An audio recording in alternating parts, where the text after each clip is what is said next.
Everybody's heard about Ballard.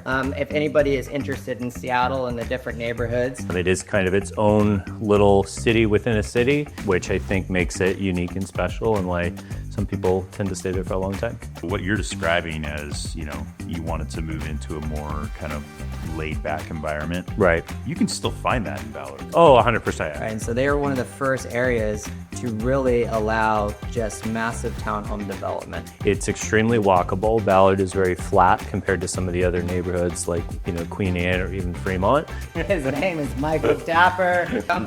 Justin Day of Justin Day Real Estate. That is me. What is it like? Did you enjoy it? Did it suck?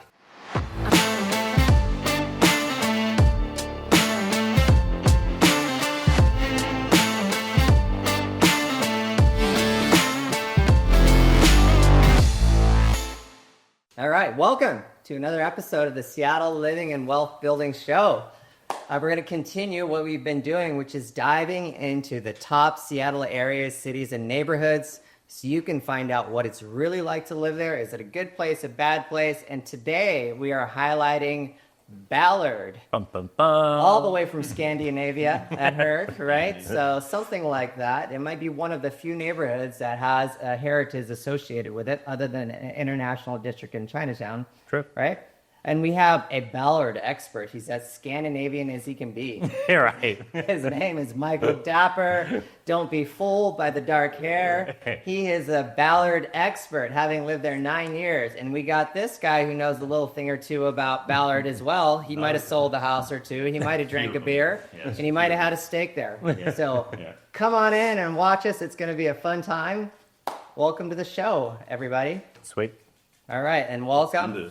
Justin Day of Justin Day Real Estate. That is me. And Michael Dapper, the Scandinavian resident. Scandinavian Viking king, as you can tell. The Italian roots. Viking. Right. Yeah. So Ballard, everybody's heard about Ballard. If anybody is interested in Seattle and the different neighborhoods, tell me first of all, Michael, as a resident there of 9 years, what is it like? Did you enjoy it? Did it suck? So I would say I definitely enjoyed it. It didn't suck.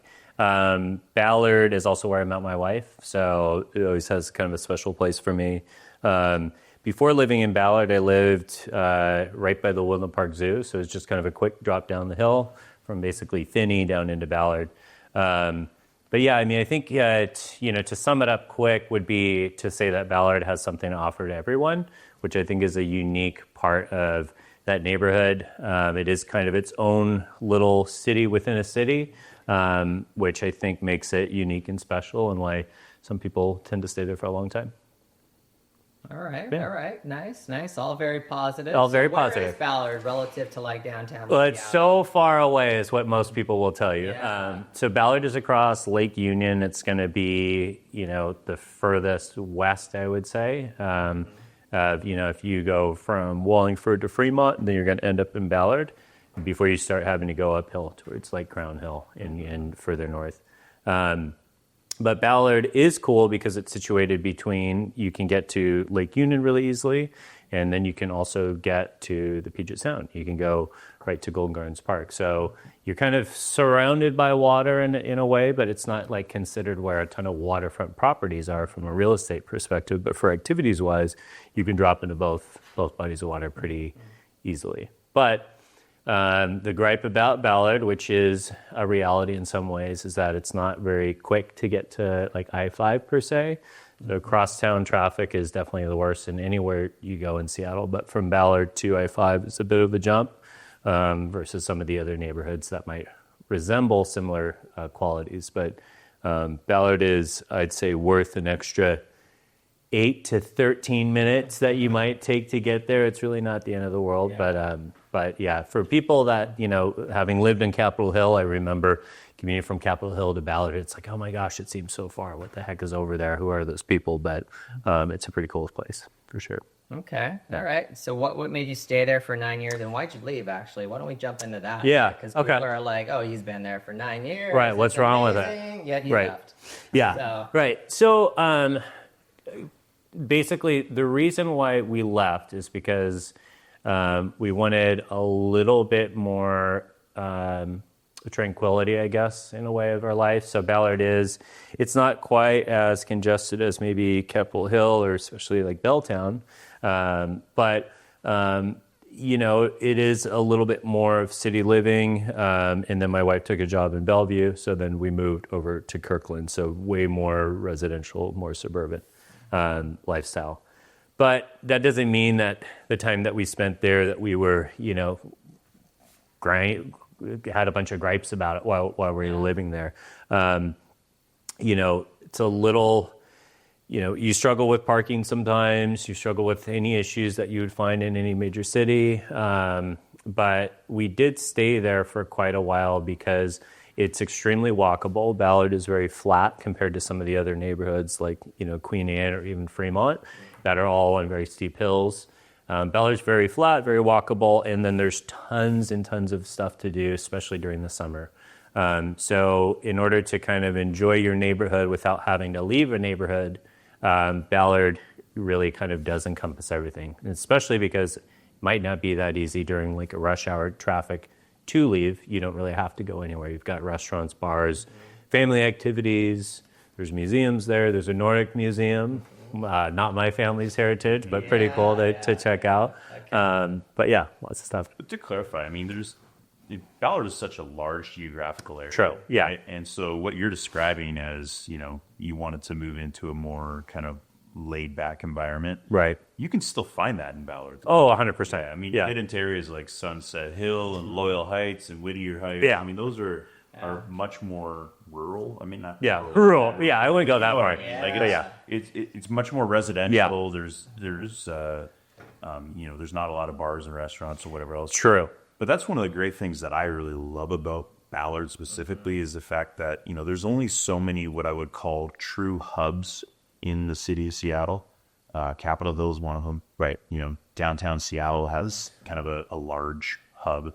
But then Ballard's kind of the one that stands out as like having the most diversity with regards to restaurants, bars, nightlife, different things to do like parks and just a very urban environment in that in that pocket area, right? Yeah.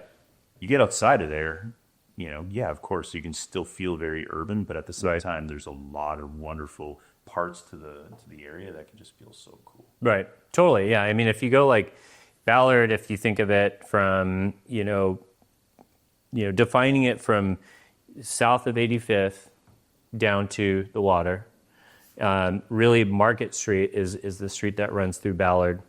And then if you're in between Market and 85th, it's really going to be, you're going to see kind of townhomes go up the hill, and then you're going to get into single family houses. Then once you get on top of the hill, Crown Hill, Sunset Hill, Loyal Heights, those neighborhoods, I mean, it's all residential houses, older single-family homes, lots of families that live there. So it's not like you're in the city at that point. You wouldn't know it.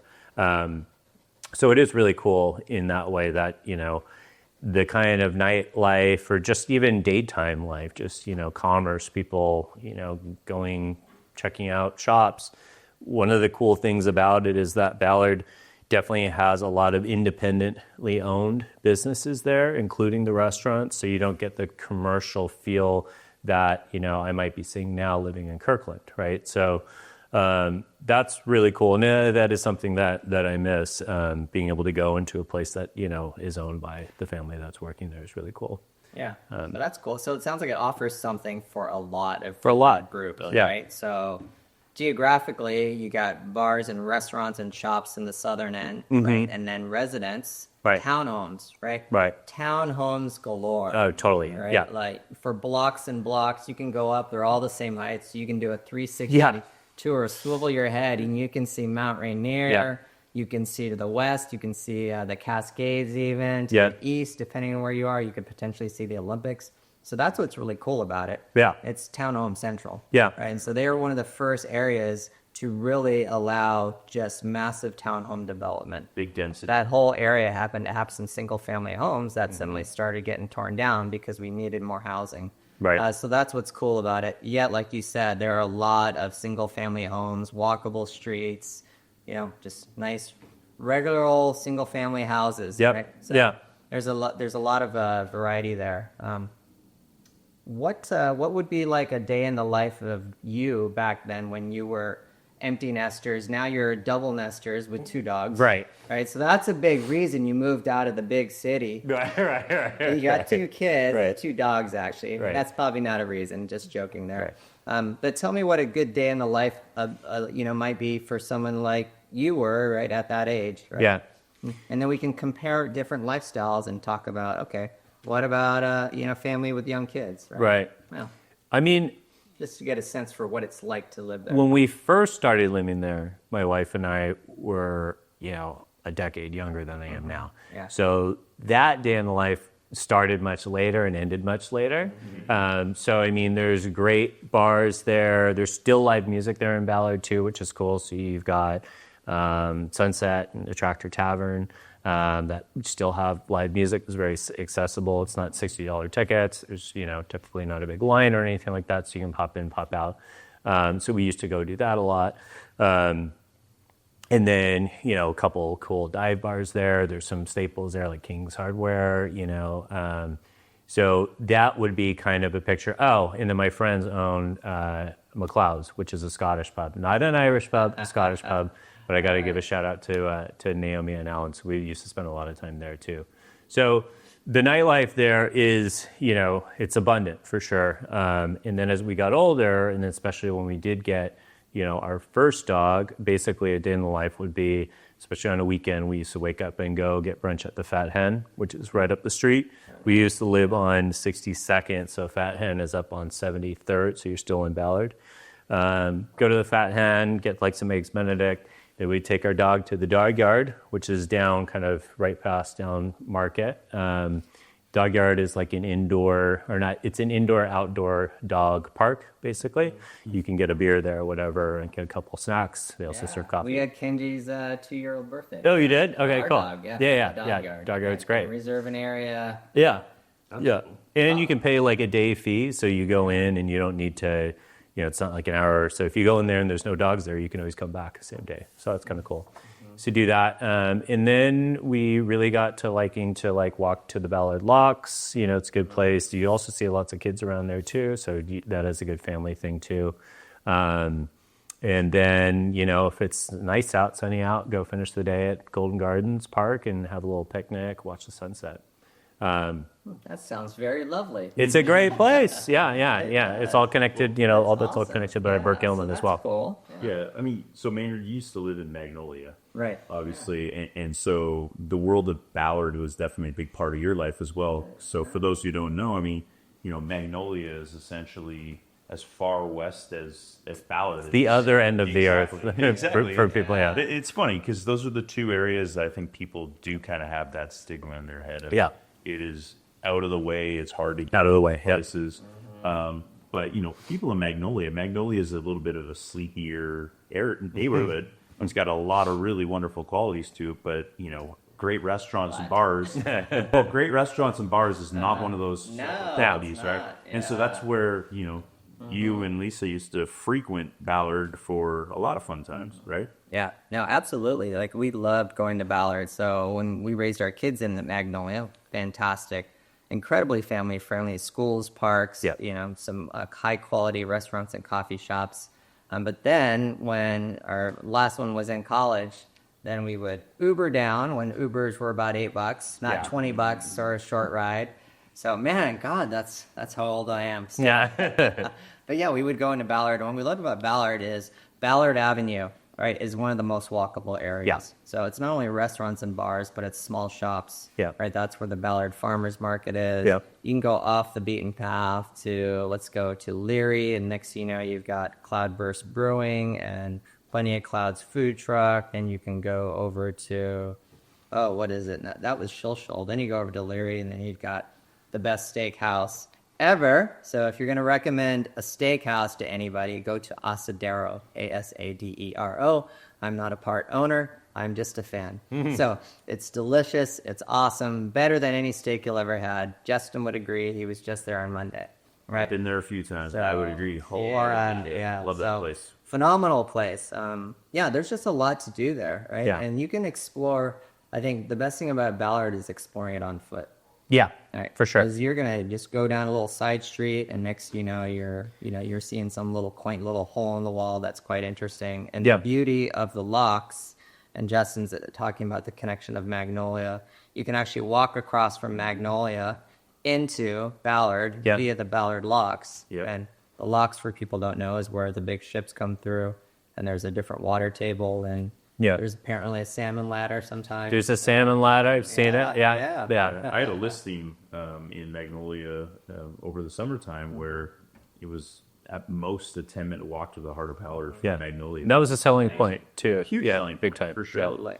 I think one of the challenges is before we settled here in Capitol Hill is when we went to and explored moving from Magnolia to somewhere in Ballard, it just felt a little bit more. We were looking kind of for this modern 3-story home and not being too residential, so we wanted to be kind of in that walkable area. It just felt very crowded and very symmetrical. Right? A lot of sameness. So for us, it didn't kind of offer that kind of interest and excitement, and maybe didn't have a little bit more space that we have here. Right. So that was one of the, I guess, drawbacks. And I think back then, too, this is 2019, and we didn't have as massive a problem, but that's when we started to see more homeless issues, more challenges, right? Where Yeah. they would take over the parks. And this is where we're talking about now some of the drawbacks of Yeah, Ballard. for sure. Yeah. So what was your experience actually living there? Yeah, I mean, we definitely saw a big change with that, and It's then COVID driven, though, correct? I would say, I mean, without getting too political, I think it was governor driven. A lot is where it started. That's but I not think, political at all. But I think COVID. You were homeless friendly even before COVID. Put Yes, it that for way. for sure. And you know, I think with COVID, it was just kind of like off the table to do anything about it for a while, and then that just got things spiraling out of control. You know, like that's when I met my wife. She was living down closer to Leary, and there was this junction where there was kind of nothing there that basically people would park their cars. Well, instead of turning that into like a place where people would park their cars, they wanted to fence it off to be like a green space. Okay, great. Well, that green space never got built. And what happened is a homeless camp started up there and built things out of plywood, and people are living there and setting it on fire. And this is like literally a block where she was living. This was kind of happening on a regular basis. So, and I wasn't seeing that happen, you know, in the center of Capitol Hill. I was, you know, chaz aside. But I mean, for the most part, I was just like, oh, this is happening here. And then maybe you get down like towards like Dearborn or something, you know. But that level of just kind of, you know, freedom to do whatever you want, you were just seeing that more and more. And to clarify, though, once again, I mean, geographically, that's like right in the heart or south part of Ballard. Yeah, it You wasn't get anywhere really north of about 60th, Yeah. you didn't really see it. No. So you're in areas like Sunset Hill, Yeah. Loyal Heights, Exactly. and Crown Hill even. As soon as the real estate prices crack $1 million, you're not saying that. You know, it's just kind of how it works, right? So where I was living, we were on 62nd and 8th, and close to the Goodwill across the street. And 8th is kind of one of the main corridors that goes up, runs north south. And there was basically from the Fred Meyer all the way up 8th to maybe 65th, or no, like 75th. There would be just RVs parked, and lots of drug activity. And it got frustrating because as somebody who is familiar, has friends and families with substance problems, you have that compassion, but then you also know that you're not helping them by allowing them to do whatever they want to do. And then for personal safety, you saw break-ins, people were getting stuff, cars break-ins, not a lot of violent crime, but a lot of property crime started to really pick up and just kind of soured that kind of good neighborhood feel. Wife started getting a little afraid of walking around at night, which never felt that way before, ever. I mean, you guys have met Tara. She's a tough person. She's not easily feared by stuff like that. So, those were kind of some of the drawbacks. Last couple of years, we've definitely seen an improvement in that. But yeah, for a while there, it was kind of like what's happening to kind of like the vision of what Ballard was, tolerant, but also, offering something to everyone means that if you had a child, your tolerance for what you're willing to accept changes. I think, I think it's natural. Yeah, definitely just need to be vigilant in general around almost all 100%. the Seattle city neighborhoods, and especially the ones closer to downtown. I think that's truthful. Yeah. Anywhere, even when you get into the residential areas, right? There's just more stuff happening. So that's obviously one thing that's improving, but something for you people to be aware of, right? If you're considering moving there, right? Yeah. And I think you just need to investigate every area, because every person has a different comfort level as to what is acceptable. Right. And that's the biggest issue. It's not necessarily considered like a high crime area or No, where you should work. it's not violent. There's fantastic schools there. Right? Yeah. This is why it's a big draw for families. Excellent. We haven't even talked about families yet. Yeah. Right? So let's go down that path. Let me just quickly talk about you mentioned safety, and that's something that I speak to people about all the time. And they're coming into Seattle, they're moving here for the first time, and if you're thinking about moving somewhere that has safety as a high priority, places like Ballard, Capitol Hill, and anywhere downtown are probably not going to be the best places for you. Especially if you look up a statistic. You know what I mean? Like a statistic is not going to be friendly to you. The truth is, there's so many different areas that make more sense in that situation, but that doesn't mean that they're not safe places. They're just not the safest places that we have in the area, right? Yeah. So, And again, right, what's the definition of safety, right? What does safety mean, right? Right. And it's different for everybody, right? If you're coming from an area where you already live in a very urban environment, this is nothing. If But you're if you 100%. come from a suburban area, then you're like, whoa, this is not Right. safe. Yeah. So it purely is situational. Right. For sure. If you're moving from Queens to Ballard, you're going to go, what are you guys talking about? Right. So like, like it's not, because the thing is that the crime statistics too, a lot of the crime is being committed inside of these homeless communities where it's not spilling outside, besides maybe a car break-in.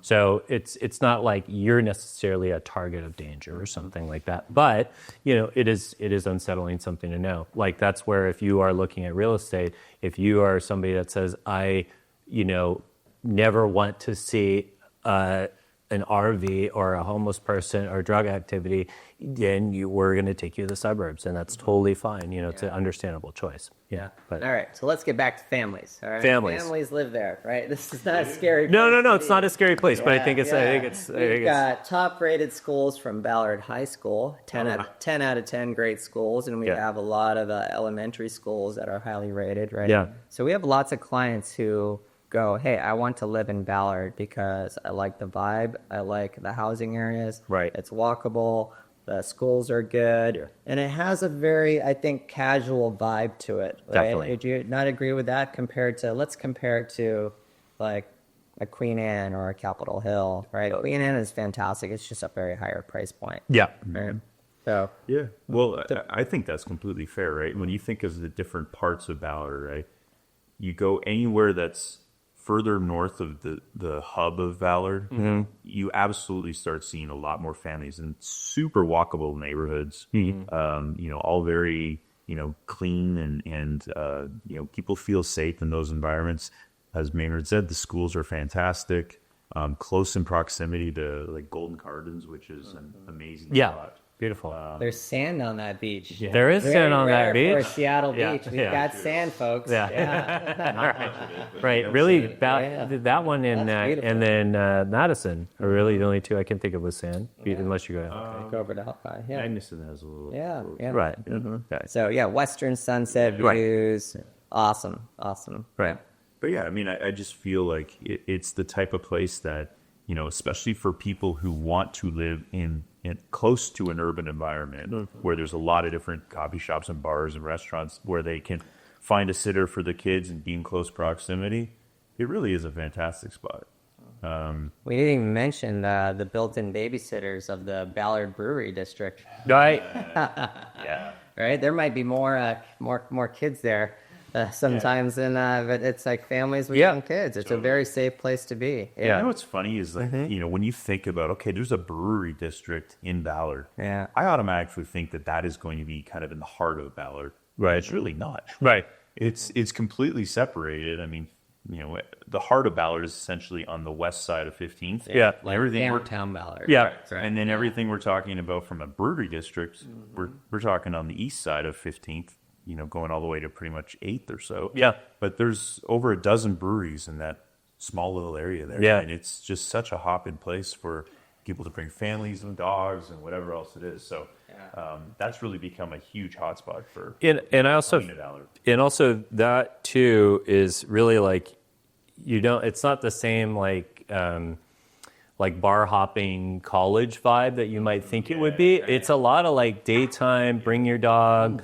have one or two. It's not like we're going out raging in the brewery district because a lot of those places aren't open that late actually, because they are kind of in a neighborhood. So it is totally family friendly and close. And, they're all clustered together and there's multiple food trucks that kind of rotate around. So that makes it fun too. But yeah, Ballard High School, like way back in the day was not rated very well. And I think it was actually the Gates Foundation invested into that long time ago. And now it's one of the best. And, one of the things that you see when people are searching for school districts is that you kind of got to go a little further north. Typically, you got to get into Shoreline, because when you get Seattle. more, or Northeast Seattle.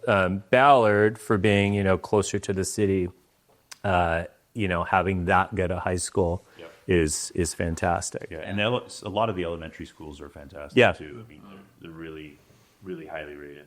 Right. Yeah, big time. So good for families. Yeah.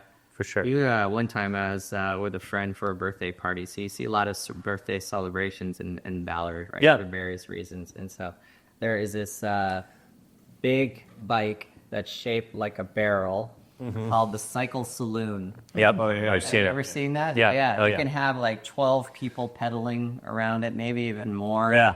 And so my friend rented that. And we're like, oh, what a great idea. Super good time to bounce you around from the different breweries. Right. And so a word of warning is you better make sure you have a team of pedalers.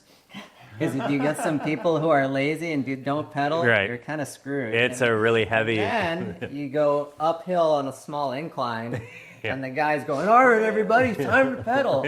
So you're sweating, and you're like, and you can't even drink on the saloon. Right. So fun story, but lots of fun to do it, but be warned. Yeah.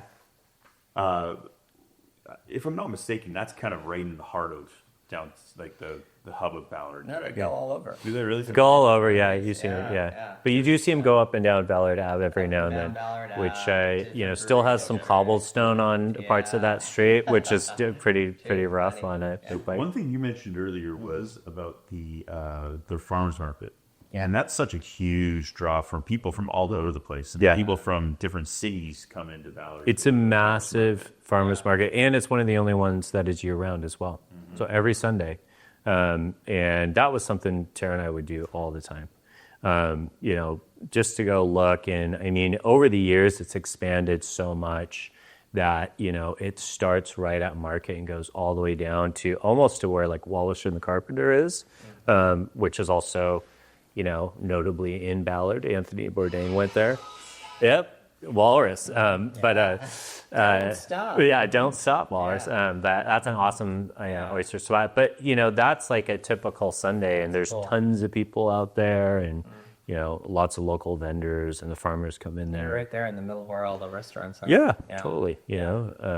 And that's cool. and being it year round, you can go out there in the winter and they're I there. think what's cool is if you're visiting Seattle and you're trying to get into like a non-downtown vibe, downtown Seattle vibe, and you want to get a feel for a neighborhood, a cool like kind of day in the life is you could rent a room at the Hotel Ballard. Yeah, Right. It's awesome hotel. That historic, 4-story hotel. Yeah. 5 stories right in the heart of Ballard. You can go out to dinner at, who knows where you can go out to dinner. I mean, pick a place. Asadero, of course, Yeah. my favorite. The taco places, Ballard Cut. I mean, Yeah, you name Ballard it, Cut's right? excellent. If a little bit further up the street is going to be Copine, which is excellent. So that's like high-end, modernist kind of French cuisine. But Sean McCrane and Jill run that place, and that's definitely an experienced restaurant. For more casual stuff, though, tons of tacos. like taco trucks that you'll find around. The Matador has been there forever. Oh, yeah. They're still Moved into a new kicking. spot. Great happy hour. de Oaxaca. Yep. Yeah. Some of these kind of gems that Yeah. have been there a while. And then during, with COVID, one of the cool things that happened is that street, Ballard Ave, where it used to be a two-way street with cars and then just a sidewalk, is that everybody started to build out onto the sidewalk for their outdoor space for COVID seating, and then they just left it. So now, they'll have all that outdoor seating still up there. It's permanent. And then it's just a one-way street for cars, but nobody really drives there unless it's like an Uber dropping somebody off. So, at night, if you're out and about, it's just the whole street is basically a walkable street. Cool. Yeah, definitely one of the best outcomes that impacted the Seattle area is this outdoor seating vibe. Yep. But yeah, walking up and down, you got the Stone Burner. Yeah. Which is also Stoneburner's great. Yeah. Yeah. Lots of good spots. Yeah, without a doubt. So going back to you though, Maynard, Yeah. with living in Magnolia, like what would a typical day have looked like for you if you and Lisa were looking for something to do, or, I mean, we obviously got Michael's impression. And someone who didn't live in Ballard, what would that look like for you? Right. Well, it kind of just depended, right? That's where I take that $8 Uber down there. Right. Yeah. But would you just go to a restaurant, go to a bar, or would you actually spend the day there? Yeah. Maybe not spend the day. It just depends. If on a sunny day, you can walk forever, right? There's even Burke Gilman Trail. We've walked from Ballard to Fremont. Yep. Right, just to kind of again see Seattle on foot, right? I think that's kind of the different thing. It's not like we went there for shopping. Right. It's more like there's so many kind of different little restaurants and places you can pop into for an appetizer or a bite, and then go over to the park and get some fish and chips. And then if you were really ambitious, go over all the way to Shoal Bay, and the Shoal Bay is where there's boats are. It's facing west, right? Then you've got Golden Gardens over there. There's this secret beach over there. Have you heard of that? Wait, Golden Gardens? No. Where? Right over kind of on the Shoal side. So right where Un Bien is. Okay, yeah. Bien is one of the most fantastic sandwich shops ever. Yeah. Caribbean roast pork sandwich. So long time spot that's been renamed a little bit because it passed ownership. But then you can grab the sandwich and go over to this little secret beach. Before Golden Gardens really starts? Look it up. All right, secret beach. Secret beach. Is it? It's There's your hidden insider thing. Yeah. Nice. Let's get into housing, right? Because we are real estate agents, right? And so we're talking about this community. People, may want to go, all right, Ballard's got some good vibes going, right? Maybe you're a first-time home buyer and you like that townhome vibe, right? You want to live right in the heart of it. What's it like there? What do townhomes cost? Well, yeah, I mean, if you're interested, the first thing that I would think of, if you're a first-time home buyer and you don't want something, you're open to townhomes, we're definitely going to check out Ballard, right? It's definitely going to be something that we're going to explore because there are so many of them now. Like you were saying before, you've got a lot of older homes because it is a community that had a lot of older residents that, either couldn't take care of their homes or decided to sell them off.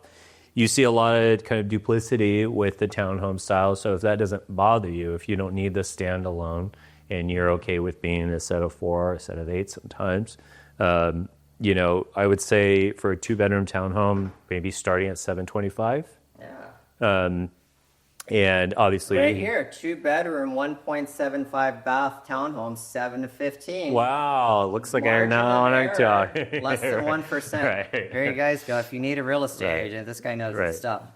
Here's another one, $735. 2-bedroom, 2.5. There it is, right in the middle. Job. It's almost like I know what I'm doing. Yeah. One thing about townhomes is you'll have a lot more selection too. Tons of Currently, selection, as of today, there are 18 townhomes available in the Ballard area. So in our market, that's a good amazing selection, right? Yeah, to have 18 of anything in one area. 18, average price point $756. Okay. Most 2-bedrooms, a few 3-bedrooms. Right. Yeah. Yeah. Yeah. And that's the one thing, though, is that we're going to tend to find smaller townhouses in Ballard for the most part. Yeah. A lot of smaller 2-bedrooms, maybe 1,000 square feet, right? And, I think it's because you are in a much more densely populated area. Yeah. And, even just simply a townhouse, the larger it gets, obviously the much more expensive it gets, and they want to maximize density versus, the luxurious lifestyle, I guess. Right. I mean, you're right next to right next to Expedia. Access to downtown is easy for you 5-day-a-week Amazon people now. Yeah. Yeah, the commute isn't that bad. Yeah, you can take it's like the D line is an express line that goes right down into downtown. It's pretty So easy. it's quite popular. We tend to have clients, if they're looking in Ballard, they're looking in Fremont, Wallingford, Right. Maybe Magnolia, maybe not much further than that. Right. Right. And the type of person that's going to perfectly suit that type of lifestyle is 20 somethings, young, a lot of tech workers. They're looking to live a very active social lifestyle, Right. But at the same time, get into homeownership for the first time. 30-somethings too. 30-somethings, yeah. But I'm like 20 is pretty young. 30-somethings. But usually, I mean, we can be honest in saying that when you get to a point where, let's say kids are in the equation or whatever else it may be, a lot of people have that as their first home and then tend to move into other areas of Ballard, Right. That can be a little bit more. Have that true residential feel. You go up the hill a little bit, which is going to cost you, but Without a doubt, yeah. And so, Maynard, you got some stats there with you. Got some stats. Usually, like homes in a lot of parts of Ballard, there's quite a big range. Actually. Yeah. Usually, you can start kind of in the $800,000-$900,000 range. For a single-family home, or are we changing? Yeah, I mean, All right. for small ones, right? I mean, you're talking like 2-bedroom. Oh my God! Here we go. $799. There you go. 2-bedroom, 1-bath, single-family home. No, it's a deal. And we did not coordinate this beforehand, so my God. But the truth is, like, guys you're do going all the way stuff. up. You get up into areas like, I guess like it's hard to call it Ballard, but it's almost like an extension of Ballard. But you get into like Blue Ridge and North Beach and whatnot. Those houses are extremely expensive. And very, very nice. Yeah. But even parts of like Loyal Heights, and you're looking, $1.5 million, to 2. Really is kind of the range. I think living there, it's like when I got into Blue Ridge, I don't necessarily feel like I'm in Ballard. That's not Ballard. Yeah. No. Right. But when I'm in Crown Hill, I feel like I'm in Ballard. Yeah. You know what I mean? Yeah. But yeah, Blue Ridge, North Beach, I mean, now you're in it's a whole different world. But I just think of it as like an extension. Totally. Yeah. If you lived in Blue Ridge, guess what? You're going to Ballard for any fun stuff that you're going to do. Yeah, for sure. Yeah, Blue Ridge is a unique space, so look that up. Yeah. You're like, oh, awesome. Blue Ridge. Yeah, very, very cool. Yeah. So here's some interesting stats here, right? So we're looking at sold homes right now, and in the single-family space, the median price is $1 million. So 24 homes sold. So really compared to a lot of other Seattle neighborhoods, Queen Anne's going to be higher. Right. Capitol Hill is going to be higher. Right. Wallingford's going to be higher. Yeah. Like you have a wider range of options. Yeah. Yes, you can get up to 1.5 to 2 million, right? But that's definitely considered the higher range. Correct. Right. And you're going to have some big 3,000 square foot homes.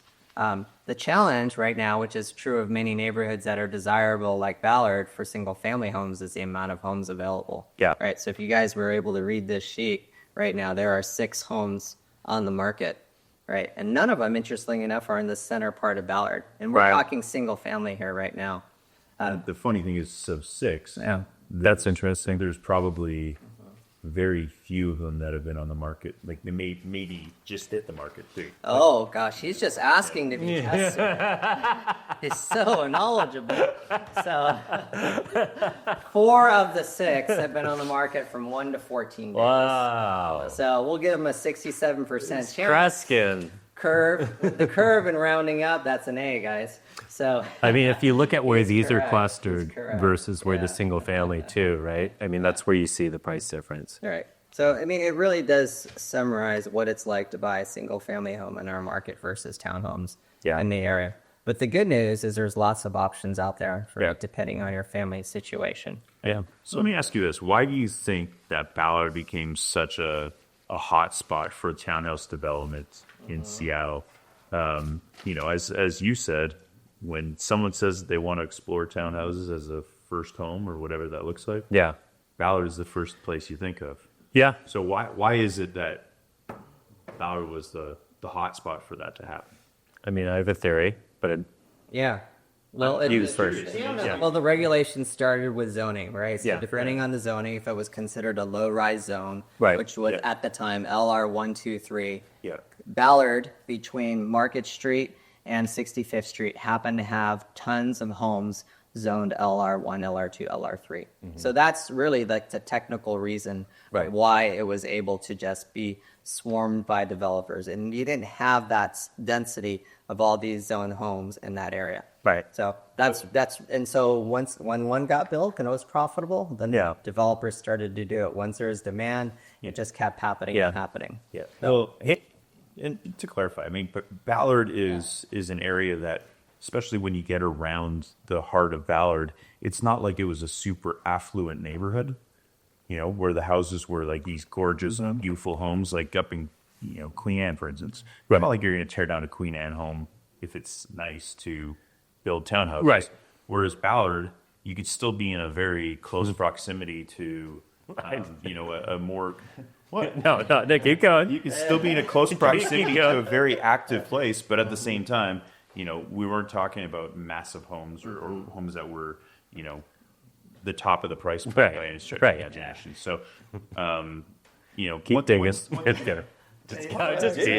teasing you. No, I totally agree. It all started a while ago, back in like 2003. That's when it started, 2007. So it really is a function of that. And you're correct, right? I mean, you wouldn't tear down a $2 million home to build 4 $1 million homes. You're not, So the thing is, those homes weren't zoned that way anyway, so they couldn't do it. Regardless. I was just teasing you, Justin. That's my theory as well. Is that what Maynard said too is that the legality of it was there, right? So it's already zoned for it. But from if you're a developer, if you look at that and go, okay. Even the neighborhood that I was living in, where I'm, off of Market Street, but I'm not so far into Sunset Hill or something where, okay, these homes, really the real estate investment is to keep them up and to renovate them, finish out that basement, and that's where you're going to get money, or people are staying in those homes. The neighborhood that I was in, it's like you might have somebody that had been living in that house for 50 years. And then you also might have it being resold, maybe a little renovation here, a little there, but nothing was like deep investment into it. So for an investor, they were buying those up at $500,000, $550,000, $600,000, and then you buy a couple of those, and all of a sudden now you can build 8 townhomes on there and sell them for $750,000 a piece. Easy. So that, from a financial perspective, makes sense, and that's why you see everybody's got a rooftop. Some of them are actually pretty nice, and then some of them you're starting to see them really, really skinny and narrow, so it's kind of a downside for some people, but they've got everything there. So we briefly talked about parking, and so obviously when we're talking about added density, right? What is parking like if you're buying one of those townhouses, and what do you do? I would say majority of them are not going to have parking anymore. When I look at townhomes, I've got a good handful of clients that have bought townhomes in Fremont and in Ballard. And what I've noticed is that Fremont, when you see townhomes built in like the early 2000s, they might come with even a garage. You're not going to get that with a brand new townhome. Garages are a dream these days. In a more square format. And now the newer ones are going to be skinnier. They give you a rooftop deck. Maybe you get one deeded exterior parking spot that's off the street. But it's probably not going to be covered. Maybe there's an EV hookup, though. I've been seeing stuff like that. So does that mean that there's major parking issues in some of these areas where townhouses are more densely populated? The closer you get to Market Street, it gets tougher for sure. Yeah. But I would... Answer is a resounding yes. Yeah. Parking can be very difficult. Yeah. So if you get a property with assigned parking, that is literally worth an additional $50,000 to $75,000. Yep, right? For sure. Yeah, if you get a garage, they just can't believe it. Yeah. Right. But the newer the build, the less likely you see. I mean, it's just the density is going up and up and up. Yeah. What's the future look like for Ballard? Is there, any big developments, anything to be aware of? Light rail. We've got the light rail. Light rail is huge. 2035. Yeah. It's going to be here before you know it. Yeah. Well, yeah, and these people... 50s arrived before I knew it either. So, it'll just happen sooner or later. Yeah. Well, yeah, I mean, when I moved there... 10 years is quick. When I moved to Ballard, I was 30, and, I'll be 40 this year. So, yeah, time goes by quick. I think the light rail projections are already being, talked about by people contemplating living there, which I think is great. And honestly, for light rail to access anywhere in one of these major hubs, Ballard is going to be the most beneficial to it because it eases that crosstown traffic, which is really the biggest issue. Once that comes in, you're definitely going to see, then it becomes just like, way more accessible for more people. And combine that with the parking problem. Okay, I don't have a car. I want to live in a kind of a city, but not in, downtown Seattle.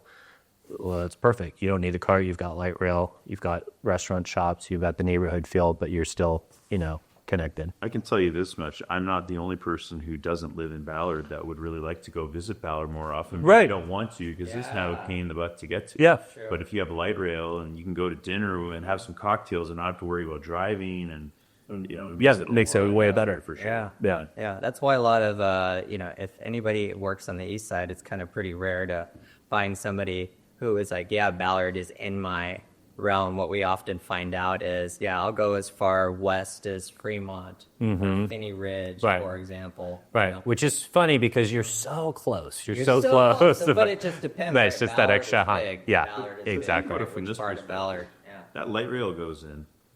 You can go from Ballard to Redmond and work at Microsoft. Yeah. In not that long. Right. I mean, way quicker than it would take to drive. Yeah. 100%. Way quicker. Yeah. And that's going to be really cool to see how that impacts, what the future of Ballard looks like. Right. I think you're going to continue to see more and more townhouse development. I mean, I do feel like it's going to continue to become more and more dense. But I still do think that charm of certain parts of Ballard that are a little bit more family oriented, a little bit more residential. I think you're not going to see the townhouse blow up into that world. I think you can only go out so far, right? I 100% agree. I think like anything that's really within about a 6 to 8 block radius of the hub, it's probably all going to be townhouses at some point. For sure. It's actually going to happen. But I think there's going to be a limit to where that goes. Yeah, and because you still have these like older like 60s and 70s apartment buildings too, which are really cool. If you like kind of old architecture and those, who knows what's going to happen there with fair housing. I mean, you can't just blow those down and build townhouses, So, there's still going to be some more vintage charm there. That's not all just going to be a bunch of towns, but I agree with you. Up to a certain point off of that main hub there, that's the direction that it's going. But that also means for the single family homeowners, their property values are going to go up too. That light rail goes in, everybody wins, in my opinion. There's a benefit to when a city grows. It's not all bad. And I think Ballard, for the most part, has done it right. I mean, it's sad sometimes you see an old house get knocked down, but then you really look back on it and you go, well, that thing was a hazard, and nobody did anything with it. And now you've got 4 families living in the same thing, and they're choosing to live in less square footage, but these are nice places, and they're happy. So for sure, it's great. Yeah. People are more used to it now too. Totally, it's just the nature of change. Totally. So I mean, it's been an awesome discussion here. So I think unless you have well, something, no, I want to finish off. Yeah. I want to finish off with something that's different than we've ever done before to finish off the podcast. Okay. I'm gonna go through some rapid fun questions for you. Rapid fun. And I want to get you guys to answer within 5 seconds with whatever comes to your head first and foremost. Let's do it. Okay. All right. So I'll point at each of you, okay? Best brunch spot in Ballard. Fat Hen. Oh, I got to go too. Hattie's Hat. There you go. Best sunset spot. Golden Gardens or Ballard Locks? Golden Gardens. Secret Beach. I don't even know. Right. I think just be, What's one restaurant you'd absolutely die to see close? Die to see close would be Copine. I would die to see close. Would not want it to close. I'm not dying to see it close. No. You would die to see it I close. would die if it closed. That's correct. There we go. Let's clarify. Misspoken. Yeah. Okay. Let's see. Best place for steaks, margaritas, everything in between, Asadero. There you go. I agree with that one, Ash. Yeah. Best place for a date night?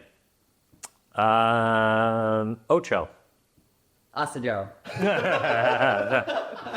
It's true. I could ask her. So if I opened my mind up and gave somebody else another idea, Stone Burner is a pretty cool spot. Because you get the whole range of like pastas to meats and pizzas and cocktails. This is rapid fire. Too much. Yeah. So one word to describe Ballard's nightlife. Not too late. Fair enough. Manageable. No. Go. Yeah. And if you could live in any home in Ballard, what style would it be? Oh, Craftsman. Modern 2-story with a 5,000 square foot lot. That's Maynard style, and that's more your style. So there you Yeah. go. Yeah, but it just shows like how much there is in Ballard to experience and see, and there's so much to do, and this has been really enlightening to me because you guys know Ballard a lot more than I do from an actual living perspective, but I kind of want to go and spend some more time there. Well, let me see you in 2035 when that light really gets exactly.